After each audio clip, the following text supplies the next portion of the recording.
And welcome back to the channel. If you joined us last week, we went kind of into a small depth of how realtors get paid, how we make our commission checks, and to kind of show you that we don't make quite as much as what most people think. Now you can if you're a very successful agent and you have a great business that you've built up over the past 10, 15 years.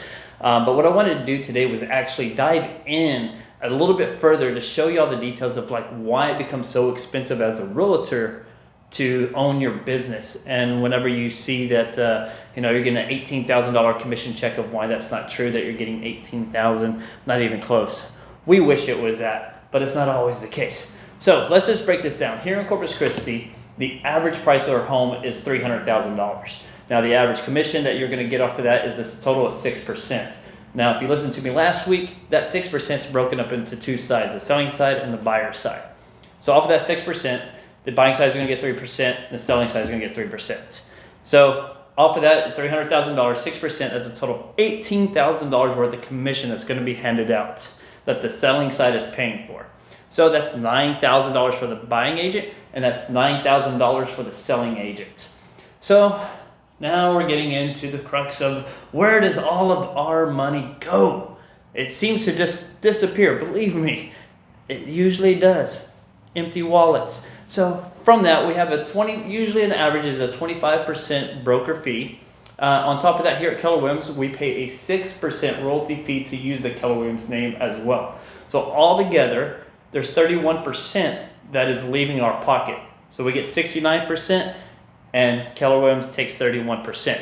So off of that $9,000, you're looking at $2,790 that is going to be taken away from you automatically from your brokerage split. So you end up with $6,210, somewhere right about there, off of a $9,000 commission. That is a big number to lose right off the bat. Now off of that $6,210 that we have just made and we're so proud of, guess what? The IRS wants their 20% as well. So off of that, you got to set aside your 20% for your taxes, or at least I hope you do. And if you're smart, to be honest with you, you'd probably bump that to 25 to 30%, but just for the sake of this video, we're going to utilize 20%. So that's off of $6,210, that's $1,242 that's being taken out for taxes.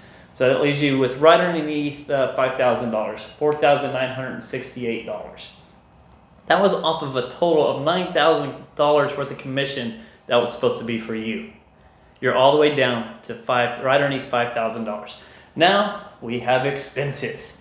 Now what are expenses? So for realtors, we pay for a lot of different things. So we have, for one, our office fees that are due. So on average, let's just take like mine, for example, this past year, I just got into my taxes. So I paid right underneath $1,200 just to utilize the facilities that we have here. All the software programs and everything that KW provides for us. So it's anywhere between $1,000 to, depending on where you're at, maybe up to $1,500 a year just for office fees alone. And that's just to have a place to work, to utilize the expertise of the people that are in that company and the softwares that they also give you as well. So like I pay for Boomtown because KW pays for Boomtown for us to have, and then we pay a fee for that, for them buying it for us. And there's other software programs and things like that that other brokerages do. So for me, I paid roughly about $1,200 just for those fees. Now we have what's called National Association of Realtor dues, your Texas Realtor dues, your association dues. So all of that combined can be easily over $1,000 a year. Then you're paying your MLS fees. Now your MLS fees is what gives us access to put the home on the MLS, so that way it gets put out to like Realtor.com, it gets put out to Zillow, Trulia, all the other third-party websites that are out there. So we pay $157, we round it up to $158 a month. Sorry, take that back, not a month, every quarter for MLS. So that will add up pretty quickly as well. So you're looking somewhere around $600 just for having access to the MLS. Bingo was $500, $600, somewhere between there. All right, those are just the basic needs for a realtor to do their business. Now we got more fees, more things that are going to go into play, because if you're doing listings, now you're paying for super lock boxes. You're paying the $17 a month for a super lock box access as well.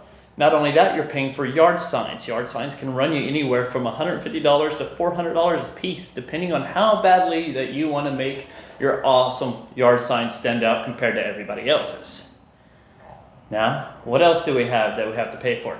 Our gas, our time. Gas is a major one. People don't understand that when we're out here showing a buyer, and it's not the buyer's fault, of course, but whenever we are spread out across a big city, you are going to utilize a lot of gas, and that gas may not be paid for anywhere from a minimum of, say, 45 days. If that very first day you found the house you wanted, or the buyer found the house that they wanted, and you went under contract and you closed in 45 days, then you're getting your gas money back within 45 days, and that's going to be usually your minimum. Sometimes it takes 2, 3, 4, 5. I've worked with a client for 9 months to a year before they found a house. That means that I'm showing them properties for that whole time, using my gas, using my car, the parts, the maintenance, the oil changes, all of that to find them a home, and then hopefully by the end of it, I will get reimbursed through a commission. Now, sometimes you can lose money on that, and that's because if they're, once again, no fault to the buyer, of course, if you're buying a home that is, say, $150,000, and it took us 9 months to find it, my commission check is probably barely going to cover most of everything. I might break even. More than likely, I'm going to be in the hole just because time-wise itself, my time is valuable. So over 9 months, it makes it kind of difficult to recoup those losses. But once again, like I said, that's no fault to the buyer. That's has nothing to do with them having a cheaper house or not being able to afford something really expensive or wanting to take their time to find a home. It's just what we have to go through as realtors of ups and downs and losses within our field. Now, you still have to live, which means you buy groceries, which means that you pay for rent or you have a mortgage. You have insurance, you have life insurance maybe. You have things that you pay for in your everyday life. So we're probably down to about $4,000 out of the total $9,000 that you were getting. So that $4,000, depending on where you live, $4,000 could be, that could last you a good while. I mean, that might be a month and a half worth for you. I will tell you for where we live at, $4,000 goes only so far. So you basically end up still living paycheck to paycheck if you're only doing one deal a month. And for most people that are starting off in real estate, you are not going to be doing 2 or 3 deals a month. And if you are, that's freaking amazing. Like, kudos to you. But for the most part, you're going to do probably 5 or 6 deals that first year. You hope you do 5 or 6 deals that first year. I think I did 6 or 7 deals my first year, but I was also on a team. That was 4 years ago, 4.5 years ago, something like that. So last year we did a total of 32 deals. So the more deals you do, of course, the more income that you can have coming in, and where this can actually stack up and where you see where realtors can actually make money.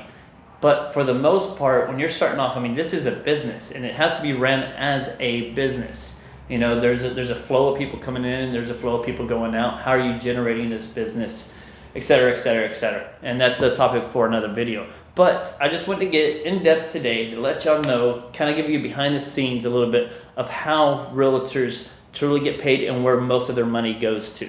So if this video helped you out, if you don't mind, please hit that like and subscribe button. And then, you know what? Leave a comment below. Let me know if you're looking into getting into real estate, and if it's right for you or not. And actually, that would be my next video. We'll make a video about what I did to get into real estate, why I did it, and if it's the right move for you. Till next time, see y'all later.